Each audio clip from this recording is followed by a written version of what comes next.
Station में बेगूसराय के hotel sayonara में इस समय एएम फाउंडेशन के तहत प्रेस वार्ता आयोजित की गई है और पत्रकारों का सम्मान समारोह आयोजित किया गया है।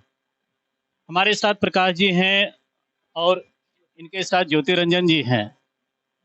हम सबसे पहले जानेंगे एएम फाउंडेशन है क्या, सर बताइए।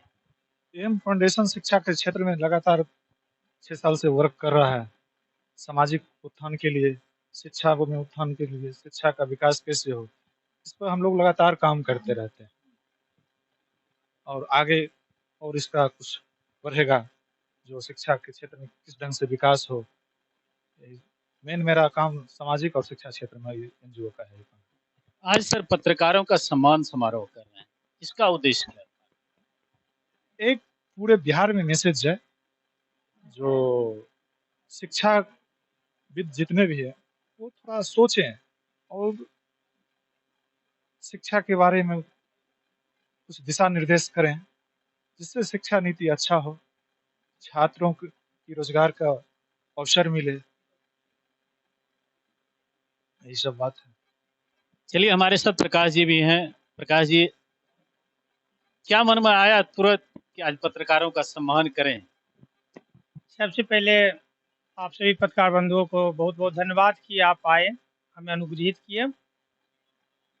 आप जैसा कि जानते ही हैं कि हम लोग सामाजिक क्षेत्र में, शिक्षा के क्षेत्र में वर्षों से काम करते आ रहे हैं। बहुत बड़ा दुख का बात ये हुआ कि एक तो लंबी अवधि के बाद जो रोजगार सृजन का कार्य बिहार में किया जा रहा था, उसे एक झूठी महत्वाकांक्षा की भेंट चढ़ा दी गई। झूठी महत्वाकांक्षा इसलिए कर रहे हैं क्योंकि जहाँ पर वर्षों से 11-12 वर्षों से नए अभ्यर्थी इंतजार में थे कि नया वैकेंसी आएगा, हम पढ़ेंगे। वो बच्चा बीएड किया, डीएड किया, सीटेट पास किया, एस्टेट पास किया, उसके बाद एक तो आप बीपीएससी एग्जाम थोप दिए और थोपने के साथ साथ आप अपनी महत्वाकांक्षा बस क्या किए, पूरे भारत के छात्रों को यहाँ पे इन्विटेशन एक तरह से दे दिए कि आप आइए और बिहार के बच्चों का हकमारी कर दीजिए। आप हकमारी की बात करते हैं और हमारे शिक्षा मंत्री कहते हैं कि बिहार में प्रतिभा की कमी है, इसलिए हम दूसरे राज्य से प्रतिभावान शिक्षकों को ला रहे हैं ताकि हमारी अगली पीढ़ी प्रतिभावान बने। बिहार के शिक्षा मंत्री लगता है कि बैंकॉक से जाकर या ऑक्सफोर्ड यूनिवर्सिटी से पढ़ के आए। उनको ये पता होनी चाहिए, बिहार वो धरती है जो राष्ट्र कवि दे सकता है, बिहार वो धरती है जो सबसे बड़े गणितज्ञ दे सकता है, बिहार वो धरती है जो पहले राष्ट्रपति दे सकता है। उन्हें बिहार की मिट्टी के बारे में जानकारी ही नहीं है। वो राजनीतिक वोट के चक्कर में आज शिक्षा मंत्री बन गए हो। कभी उल्टा सीधा विवाद कुरान पे दे देते हैं, कभी गीता पर, कभी महाभारत पर उल्टा सीधा ज्ञान दे देते हैं। उन्हें पहले स्टडी करने की आवश्यकता है। आज देश में सबसे ज्यादा आईएएस आईपीएस यदि किसी ने दिया है तो बिहार है। इसकी जानकारी उन्हें नहीं है और वो एग्जाम ऐसा नहीं है जो कि वो कभी पास कर जाते। एक मंत्री बनना आसान है, लेकिन एक शिक्षाविद बनना, एक आईएएस बनना, आईपीएस बनना, एक ऐसा शिक्षक बनना बहुत ही मुश्किल कार्य है रहना। तो मुख्य उद्देश्य है शिक्षा मंत्री से लेकर ये बीपीएससी के द्वारा जो शिक्षक की परीक्षा ली जा रही है, उसी के संदर्भ में आज आप लोग प्रेस वार्ता कर रहे हैं। शिक्षा मंत्री से तो कोई तात्पर्य ही नहीं है। हमें बिहार का जो एक ढांचा है, प्रशासनिक ढांचा है, यहाँ पर जो एक तंत्र है जिससे कि बिहार सरकार राज्य चलती है, उस ढांचे में बदलाव। रोजगार पर हकमारी नहीं हो बाहर से। आपको पता है इससे क्या होगा?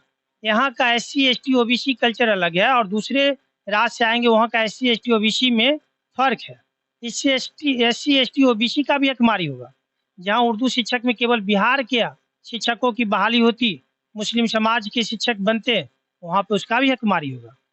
इस तरह का जो उन्होंने कार्य किया है, इसके विरोध में कार्यक्रम आयोजित की गई है। आज का कार्यक्रम तो केवल हमारा और आपका मुखातिब होने का कार्यक्रम था, लेकिन आप लोग सवाल यदि पूछ लिए तो मैंने बताया है। आज तो केवल हम आप एक दूसरे से रूबरू हो रहे थे। यह सम्मान कार्यक्रम था। या एएम फाउंडेशन का सर जैसे कहे कि शिक्षा के क्षेत्र में है और 5-6 साल से काम कर रहे हैं, आप उसके फाउंडर भी हैं। शायद अपने बच्चे के नाम से ही आपने इस फाउंडेशन का नाम भी रखा। इसका मुख्य उद्देश्य, उपलब्धि क्या है और आगे का विजन क्या है? इसका मुख्य उद्देश्य है कि बिहार में गरीब से गरीब बच्चों को निःशुल्क अच्छी शिक्षा प्राप्त हो।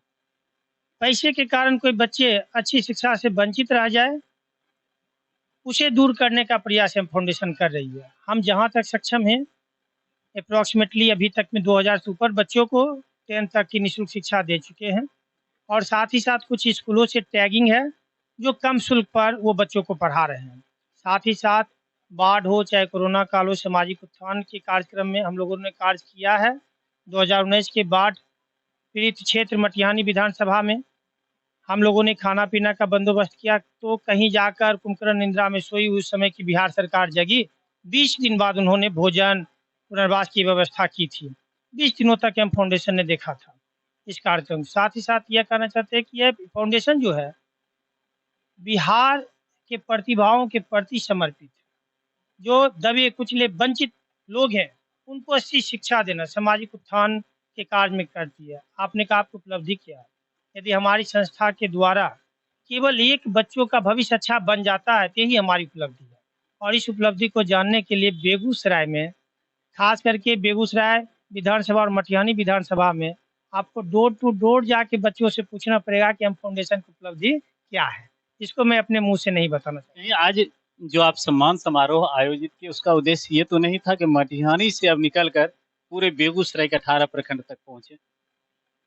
पहली बात कि मटिहानी में केवल एक प्रखंड नहीं है, मटिहानी विधानसभा की मैंने बात की थी, और पूरे बेगूसराय नहीं, पूरे बिहार तक शिक्षा के अलग को जगाना है। पूरे बिहार के दबे कुचले के लिए आवाज बननी है। बिहार के बच्चों का जो हकमारी हो रहा है अभी शिक्षक भर्ती में, उसके लिए लड़ना है। इसका उद्देश्य कल से ये होगा, आज का उद्देश्य केवल आपसे मुखातिब होना था। चलिए, बहुत सारी बातें प्रकाश जी ने कही, ज्योति रंजन जी ने कही।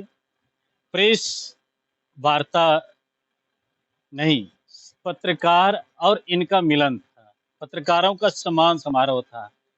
हमारा उद्देश्य था कि जो लोग एएम फाउंडेशन को नहीं जान रहे हैं इनसे कुछ बातें करें और इनकी बातों को आप तक पहुंचाएं, ताकि आप जाने एएम फाउंडेशन है क्या और इसका उद्देश्य क्या है, किस क्षेत्र में ये कार्य कर रही है, आगे भविष्य में क्या क्या योजना है। हम इनकी बातों को कहाँ तक आपके बीच लाने में समर्थ रहे। आप अपना कमेंट्स दें फेसबुक पेज राना जनसंवाद पर और यूट्यूब चैनल राना जनसंवाद पर। फिलहाल इतना ही, फिर मिलते हैं अगले न्यूज में।